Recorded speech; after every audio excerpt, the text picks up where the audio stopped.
The police officer looked at him like he was a criminal. "Sir, the HOA says you're trespassing on community property." The man stood perfectly still, eyes moving slowly from the officer's face to the bright yellow sign planted firmly in the ground just a few feet away.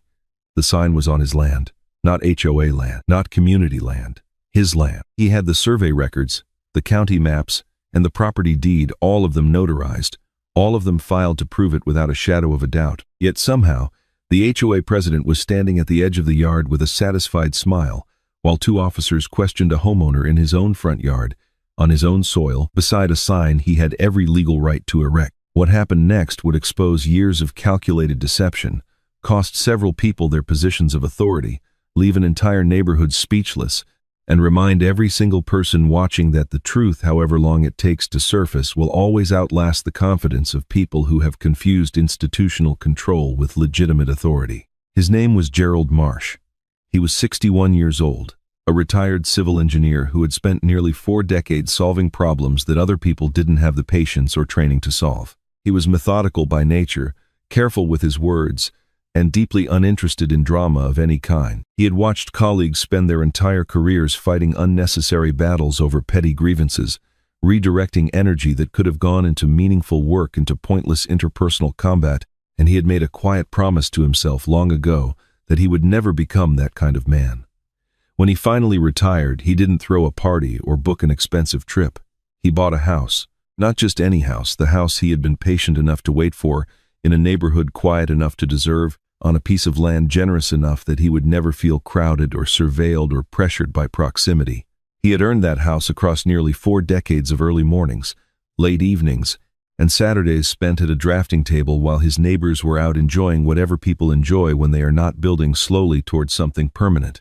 He had deferred vacations, skipped luxury purchases, and reinvested every discretionary dollar into a future he intended to inhabit fully and without apology. The house was the sum of all of it, every trade-off, every discipline, every year of calculated patience that had finally accumulated into something he could call unambiguously his own. Gerald had not always imagined his retirement would look exactly like this. For much of his working life, the future had been an abstraction, a budget target on a spreadsheet, a date circled on a calendar, a set of promises he made to himself each time he postponed something he wanted in favor of something more prudent. The discipline had been real, and the costs had been real, and there had been years in his late 40s when the accumulated weight of deferred gratification had felt less like virtue and more like a sentence whose terms he couldn't quite read clearly.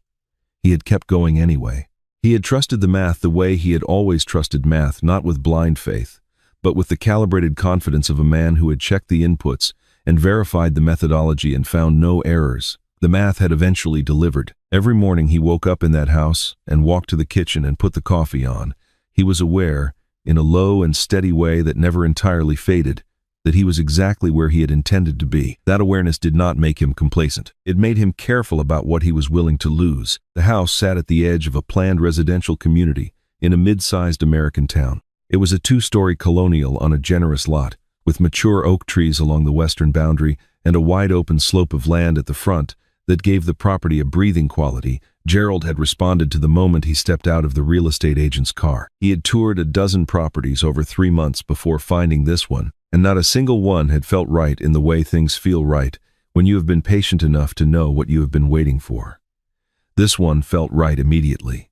The lot lines were clean and generous. The trees were old enough to provide real shade. The land had room to garden, room to sit outside without someone else's fence 2 feet from his elbow, room to stand still and hear something other than traffic. He signed the papers 3 weeks after the first showing. On the morning he received the keys, he walked the property boundary from corner to corner with his hands in his pockets, not with instruments but with his own feet and his own careful eyes. The way a man walks land, he intends to understand and keep for the rest of his life. The community had a homeowners association, which Gerald accepted as an ordinary feature of residential life and found entirely manageable provided the rules were reasonable and applied consistently. He introduced himself to the board at the first annual meeting he attended, paid his dues on time, and otherwise kept to himself in the way that people who genuinely value their privacy keep to themselves pleasantly, without hostility, but without any ambiguity about where the line between community and personal territory was drawn. The HOA president was a man named Douglas Hale, mid-50s,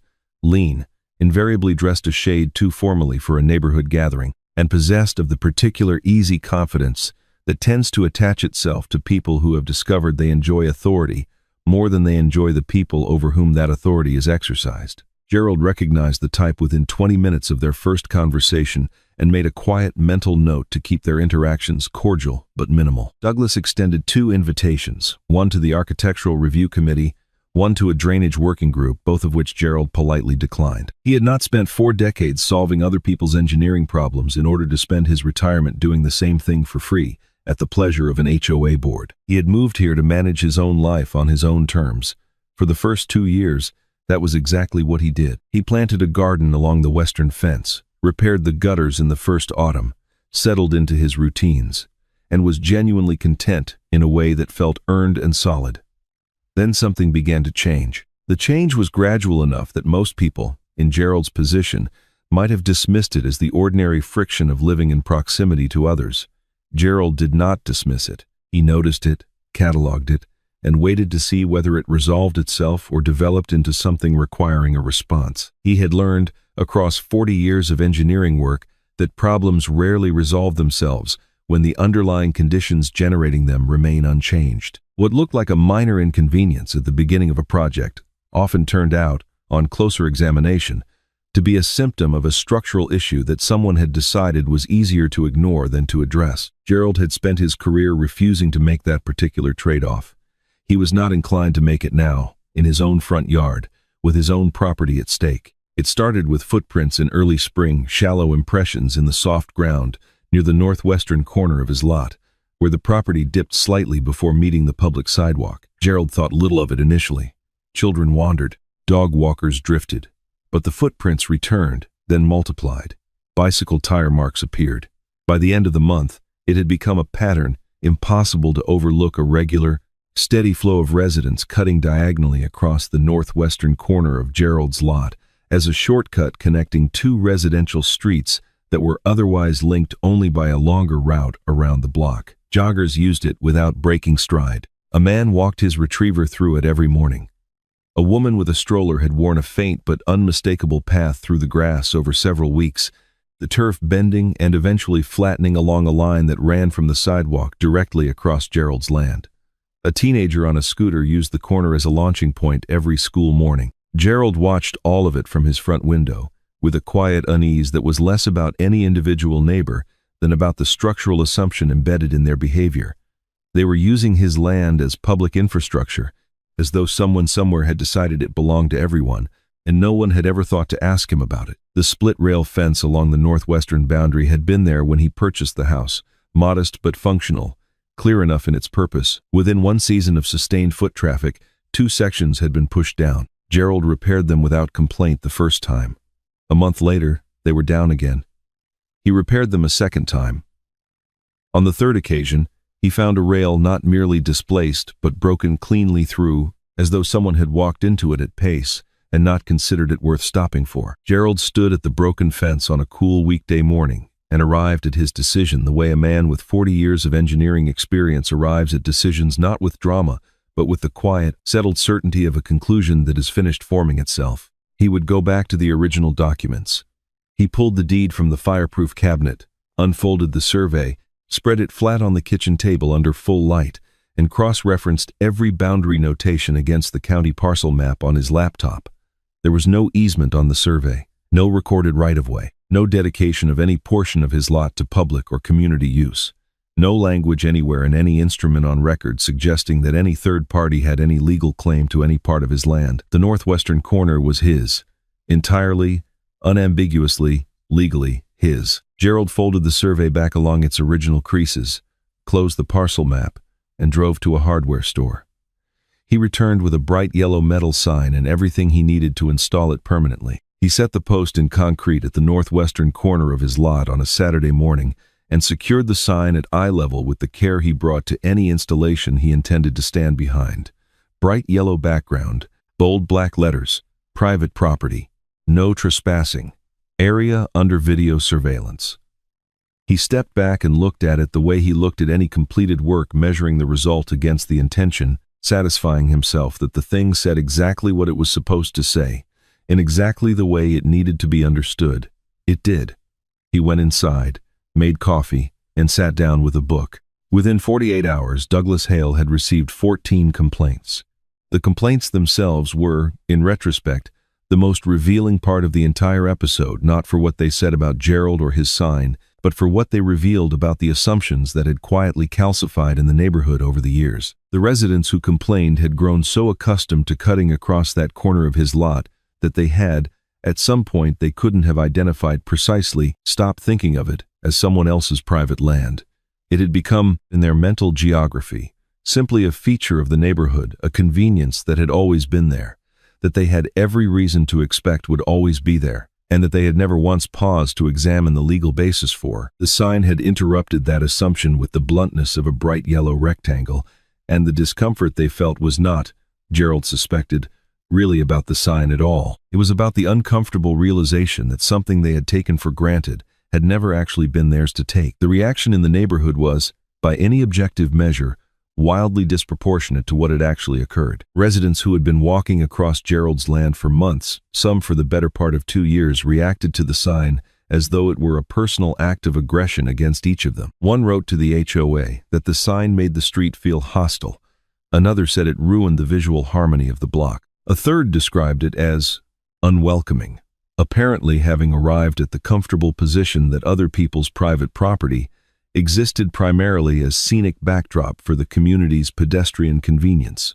Apparently, informing trespassers that they were trespassing had become a controversial act. Douglas arrived at Gerald's door on Monday evening with the carefully maintained composure of a man who has rehearsed a conversation and believes he already knows how it ends. He said the board had received numerous complaints and that the sign would need to come down pending architectural review. Gerald invited him inside, placed the deed and survey on the table between them, and explained patiently and completely that the sign was on private property, that it violated no HOA rule he had been able to locate, and that he had no intention of removing it.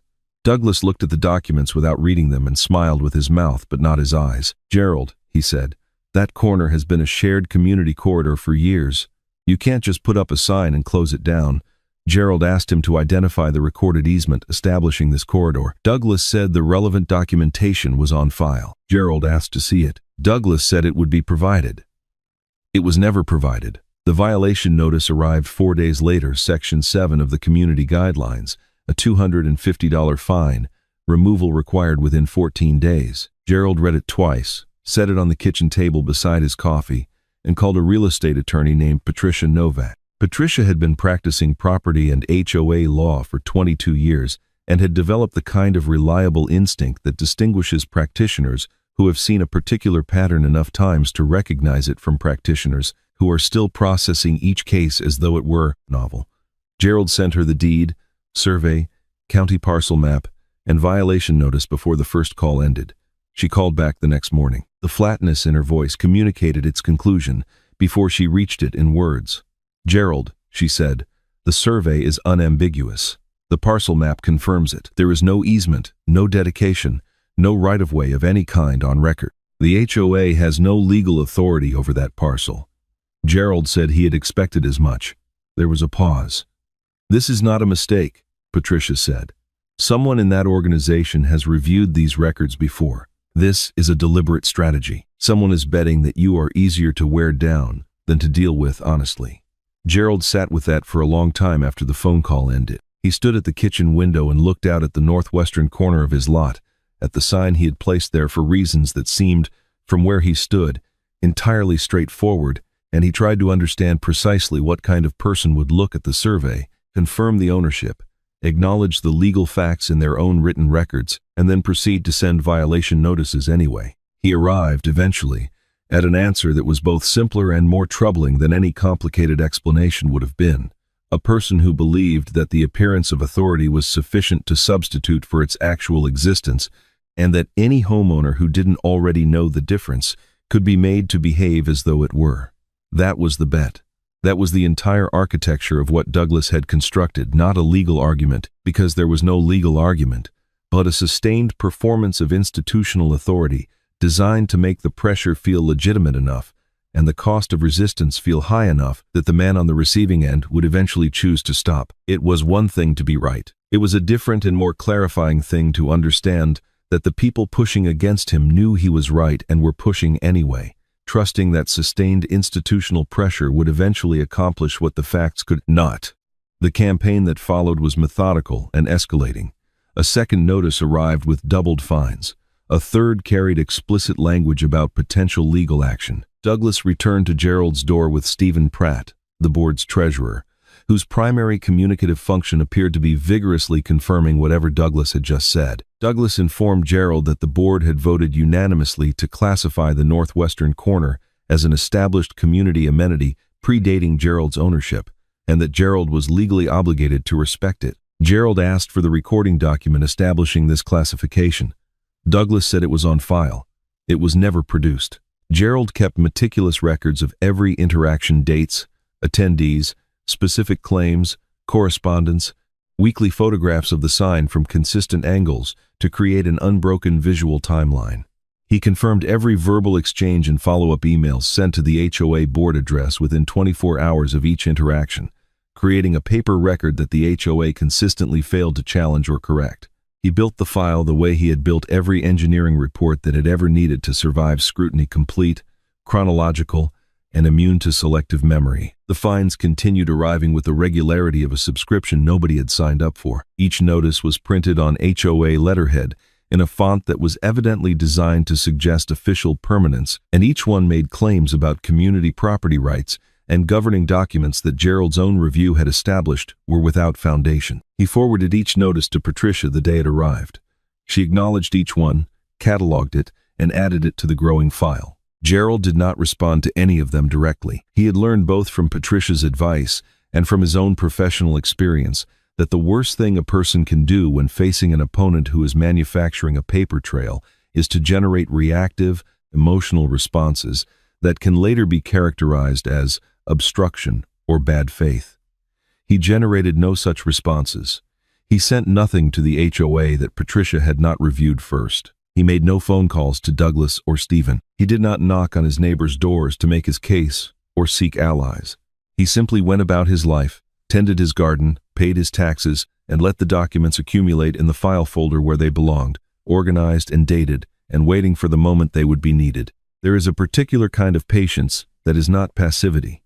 It is not the patience of someone who is hoping the problem will go away, or who lacks the energy to address it. It is the patience of someone who understands the process that is coming, who has already completed the preparation that the process requires, and who is simply waiting for the appropriate formal venue in which to present what they have already assembled. Gerald was practicing that kind of patience. It looked, from the outside, like a man being pushed around by a homeowners association and failing to respond with sufficient urgency. From the inside, it felt like being ahead of a project schedule and choosing not to waste the lead. What Douglas had fundamentally miscalculated in his strategic assessment of Gerald as a probable pushover was the quality that had made Gerald effective as an engineer for nearly 4 decades. He was constitutionally incapable of accepting a false premise as the basis for action.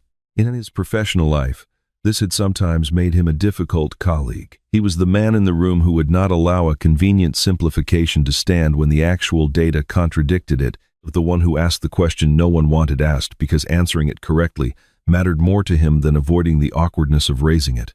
His colleagues had occasionally found this exhausting. His clients had, without exception, found it invaluable. Projects that Gerald signed off on were projects that had been checked all the way to the boundary conditions, stress-tested against the worst realistic scenarios, and documented in sufficient detail that anyone reading the file 20 years later could reconstruct exactly why every decision had been made. That was not a professional habit Gerald switched off when he walked out of an office for the last time. It was how he operated everywhere, in everything.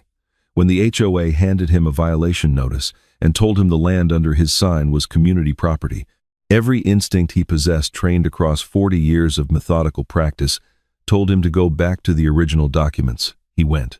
He found exactly what he had expected to find. The afternoon the police came, Gerald was trimming a hedge along the garden fence in the backyard. He came around the side of the house to find 2 sheriff's deputies at his front door and Douglas Hale and Stephen Pratt standing on the public sidewalk behind them, watching with the focused attention of people who have set something in motion and are observing whether it is executing according to plan.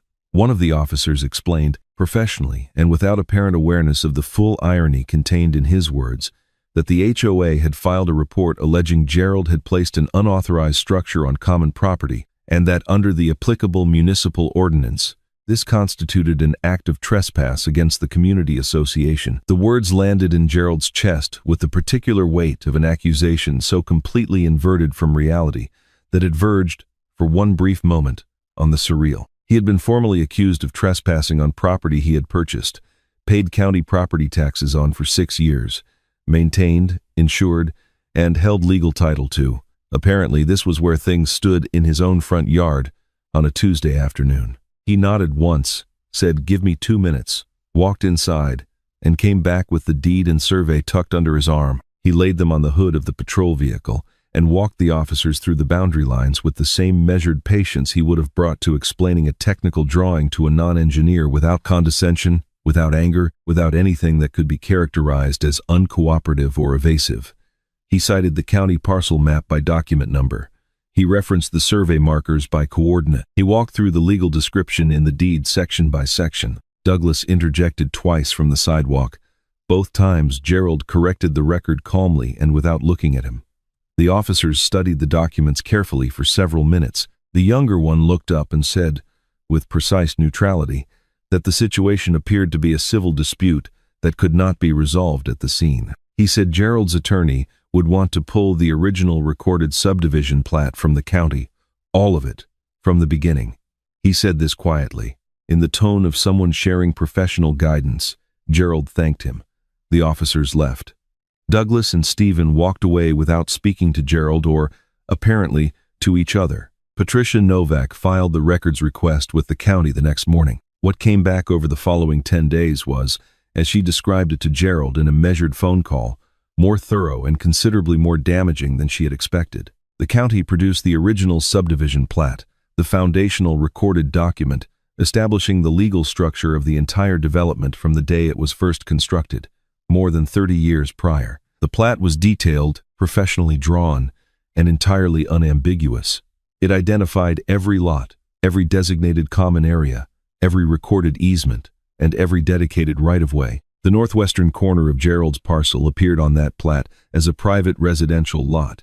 It had never been classified as common area. It had never been dedicated to public pedestrian access. No easement ran through it. No notation of any kind on the original plat supported the HOA's claim that the land had ever been intended for community use. But there was something else in the record, something that shifted the entire moral character of the situation. Among the documents produced by the county was a set of HOA board meeting minutes, spanning the previous 8 years. Patricia read through them carefully and found, buried in the middle of the old business section of a meeting held 5 years before Gerald purchased the property, a 4-sentence entry noting that the board had discussed the status of the informal pedestrian corridor at the northwest corner of Lot 47, and that following a review of the county plat, the board acknowledged the corridor was located on private residential property and did not constitute a community easement. The min could win. There was no subsequent discussion in any later meeting. No action had been taken. No owner had been informed. No legal process to establish a formal easement had ever been initiated. The HOA had looked at the plat, confirmed in its own records that the land was private, and then done absolutely nothing, allowing residents to continue using the corridor, allowing the informal path to deepen over years, and sitting quietly on the knowledge that the entire arrangement had no legal foundation. The implications of this were difficult to overstate. This was not a situation in which well-meaning people had relied on incorrect information. It was a situation in which people with access to correct information had chosen to act as though that information did not exist, to allow a community practice to continue and deepen, to treat the private land of a future property owner as a community amenity, and to count on the reasonable probability that whoever eventually purchased the lot would either never investigate or would find the accumulated weight of community expectation too politically costly to challenge. It was a strategy built on manufactured ignorance and institutional inertia. Gerald had not been the homeowner that strategy was designed for. He had been the one who opened the file cabinet and went back to the original documents. And the documents said what they said, as they had always said it, regardless of what anyone had preferred them to say or spent years carefully failing to disclose. The email that ultimately defined the case was produced through the formal discovery process after Patricia filed the civil complaint. It was an internal message between Douglas Hale and Stephen Pratt, sent approximately 3 weeks after the sign went up. The language was careful in the manner of someone who does not wish to create a clear paper trail of wrongdoing while nonetheless creating a clear paper trail of wrongdoing. Douglas wrote that the owner of Lot 47 had decided to make things difficult and that the board's optimal strategy was to apply consistent enforcement pressure through official channels until he grew tired of fighting and removed the sign.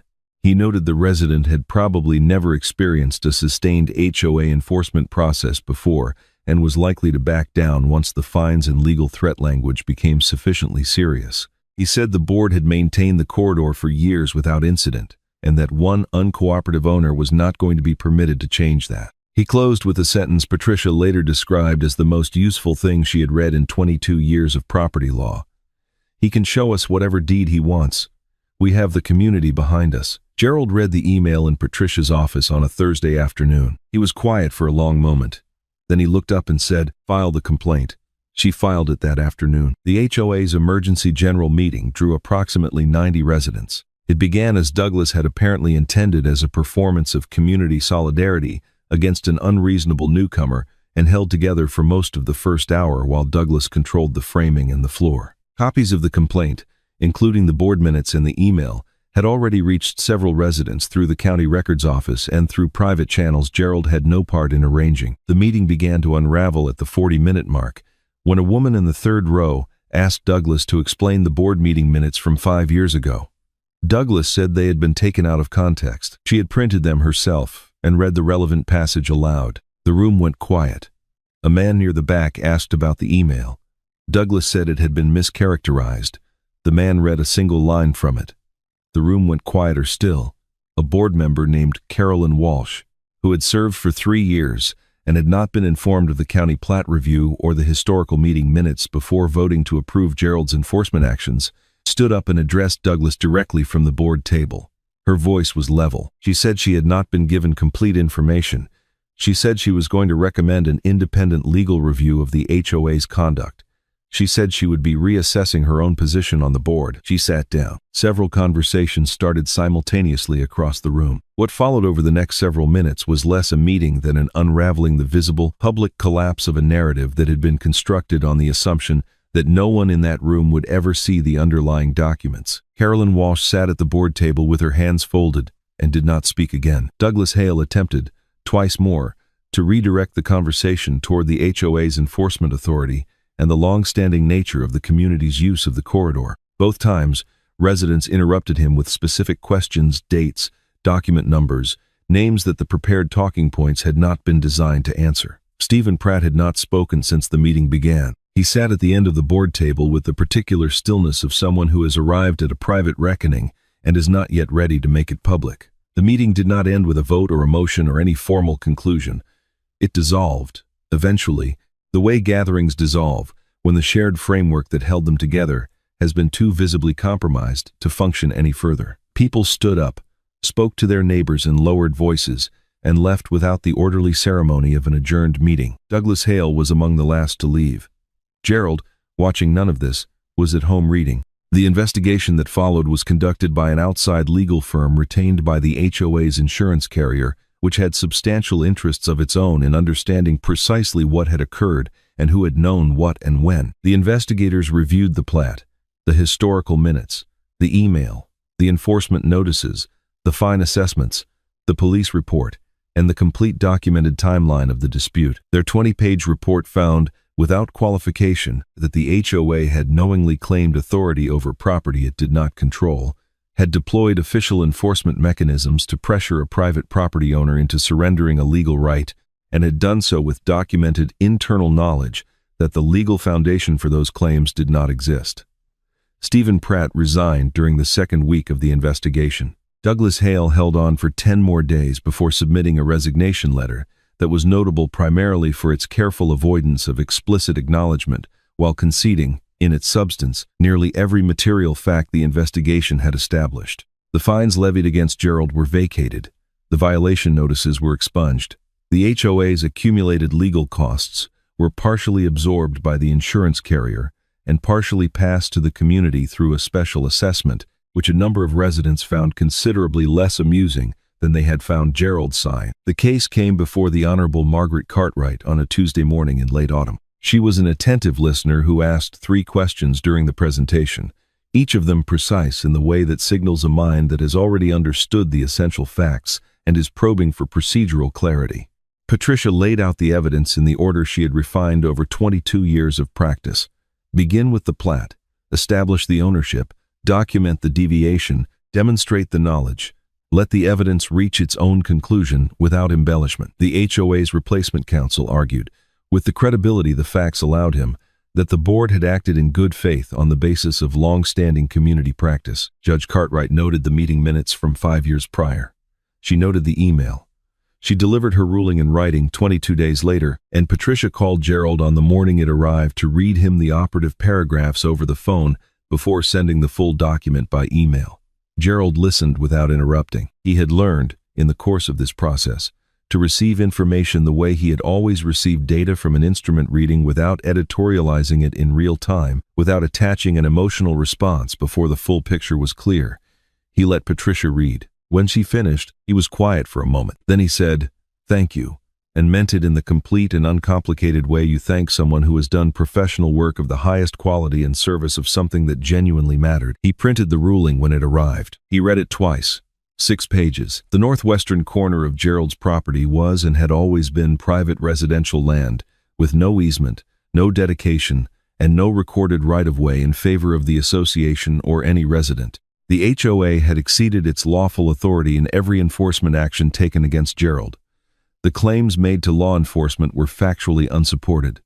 The HOA was ordered to reimburse Gerald's full legal costs. The judge noted the association had already sustained consequences sufficient to the purposes of equity and declined to impose additional damages beyond what restoration required. Gerald drove home from Patricia's office on the afternoon she called him with the ruling. He parked in the driveway and sat in the car before going inside. The oaks had shed most of their leaves by then, and the northwestern corner of his property was visible from where he sat, quiet, unchanged, entirely ordinary. He thought about the footprints in the spring soil that had started all of this, those first shallow impressions in the soft ground at the northwestern corner of his lot, small enough that he had initially dismissed them, persistent enough that they had eventually demanded his attention. He thought about the broken fence rail lying in the grass, cracked through cleanly as though the person who broke it had been in too much of a hurry to stop. He thought about all the intermediate steps, the violation notices, the increasingly sharp legal language, the HOA meeting where Douglas had stood at the front of the room and told 90 people a version of events he knew to be false. The afternoon the police had arrived, and one of them had looked at the survey and understood immediately what it said. He thought about how long the entire process had taken, measured against how straightforward the underlying facts had been from the very beginning. The survey had said what it said from day one. The plat had said what it said from day one. The deed had said what it said from day one. Not one legal document had been amended, reinterpreted, or overturned in the course of the entire proceeding. The only thing that had changed was that the correct documents had been placed in front of people with the authority to act on them, in a setting where the usual social and institutional pressures that had kept them from being examined were no longer operative. The system, when finally given the correct inputs, had produced the correct output. It had simply required someone willing to feed it the inputs honestly. He thought about Douglas writing that email, certain that he was dealing with a man who could be worn down by institutional mechanics, who would eventually calculate that the fight cost more than it was worth and surrender something he had every right to keep. He thought about how specifically and completely that calculation had been wrong. He was not angry. He had not been particularly angry through most of it. What had carried him through the entire process was something quieter and more durable than anger, a clarifying stubbornness built on the certainty of someone who had gone back to the original documents, checked every boundary coordinate, and found that the facts said exactly what he had always believed, they said.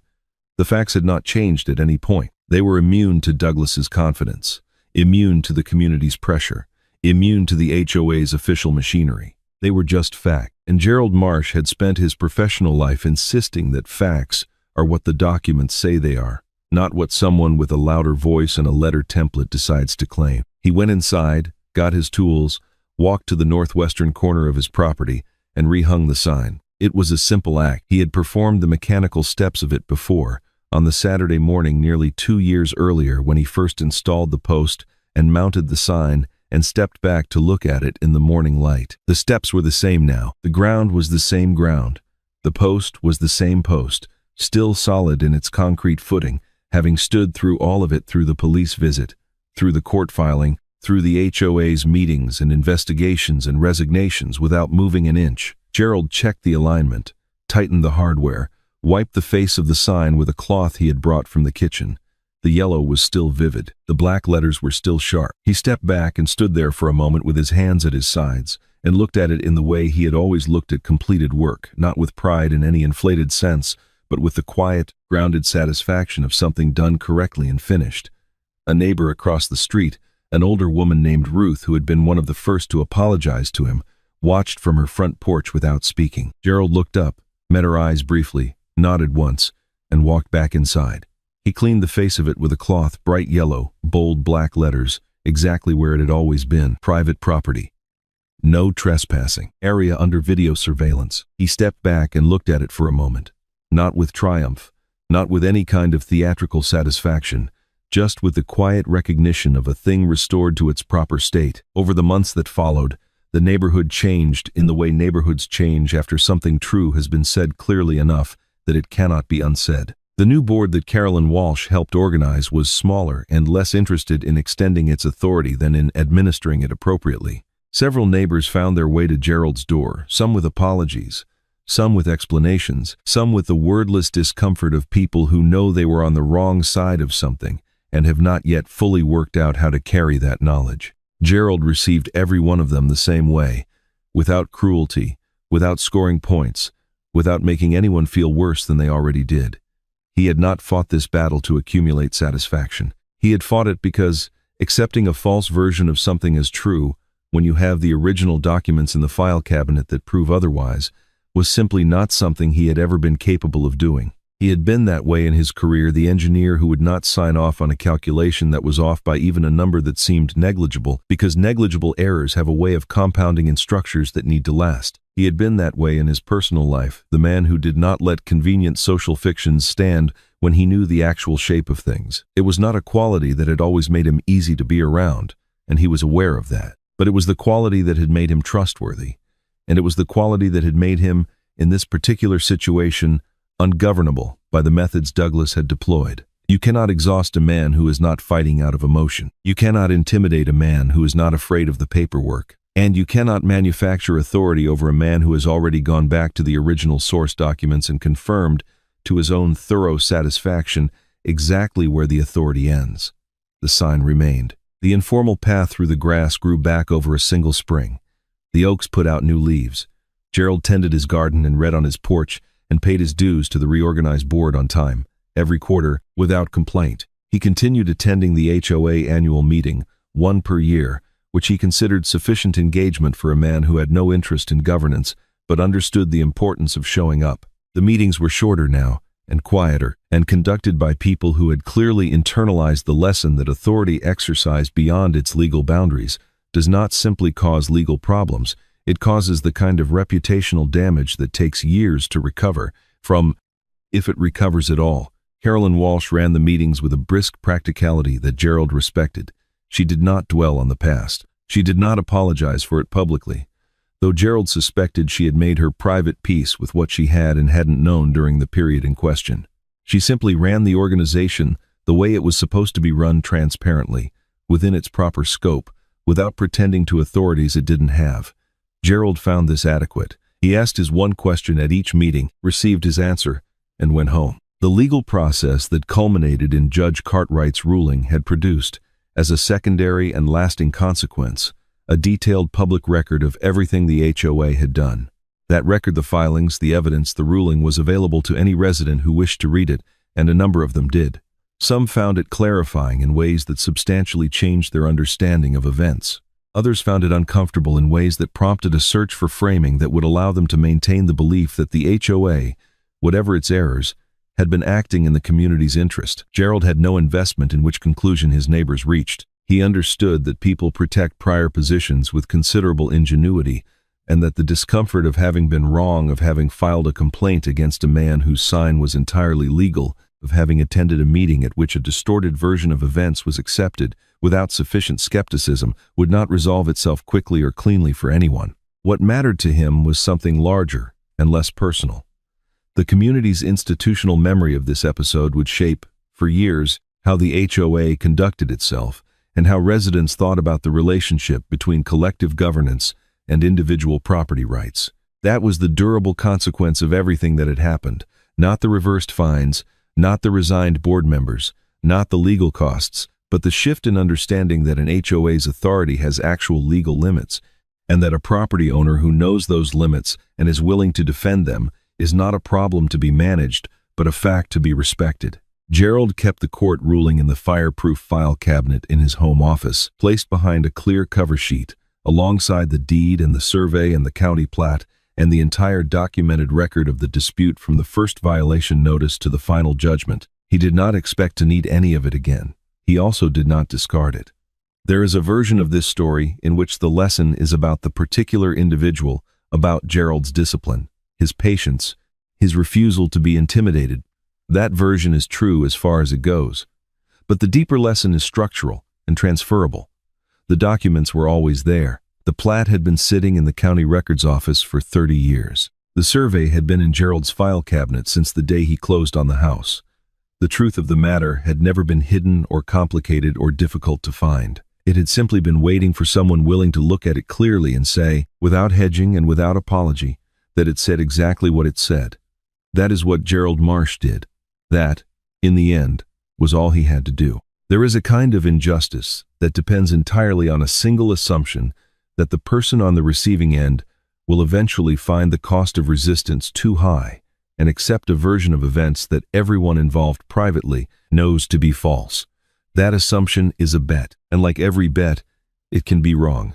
It was catastrophically wrong about Gerald Marsh. He was not a man who had spent decades building towards something permanent only to surrender it the first time someone showed up at his door with a letter and a confident expression. He was not intimidated by fines, or by legal language, or by the social weight of a community that had been given a carefully managed version of events designed to make him the difficult one. He was a man with a deed, a survey, a county plat, and 4 decades of professional experience, insisting that data is data, that a boundary line is a boundary line, that a property record says what it says, and that no amount of institutional pressure changes what the original documents contain.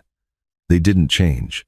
And when the courthouse doors closed and the ruling was delivered, and the sign went back up on its post in the northwestern corner of his lot, and the land settled back into the quiet it had always deserved, what Gerald felt standing at the edge of his property in the thin November light was not victory in any theatrical sense. It was the restoration of what had always been true. The land was his. It had always been his. And no campaign of institutional pressure, official intimidation, or carefully manufactured community consensus had moved the boundary line by a single inch. Sometimes the most important thing you defend is not the land itself. It is the principle, stubborn, costly, entirely worth it, that ownership still means something, that truth is not a position to be negotiated away under pressure, and that a person who knows what is right, documents it carefully, and refuses to pretend otherwise is exactly the kind of person a community is fortunate to have.